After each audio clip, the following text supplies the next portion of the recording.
നോക്കേ, താഴെ നോക്കി നടക്ക്. നമ്മളെ അമ്മമാരൊക്കെ പറഞ്ഞാല് താഴെ നോക്കി നടക്ക്, തലയ്ക്ക് തട്ടി വീഴ്. താഴെ നോക്കി നടക്ക്.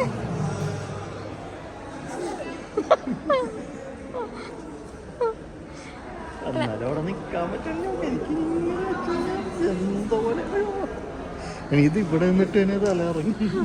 കൂടുതലൊന്നും ചിന്തിക്കരുത്, ഓവറായിട്ട് ചിന്തിക്കാൻ പാടില്ല. ഇതൊക്കെ താനോട് പറയുന്ന കാര്യങ്ങളാണ്. മതിയായ സന്തോഷമായ? നല്ല സന്തോഷം.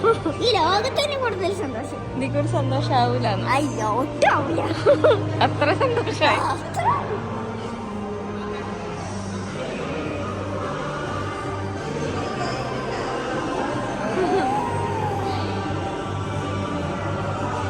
മോളെ വാ. എന്നാ പിന്നെ എന്തിനാ ഈ പഠിക്കുവാണ്?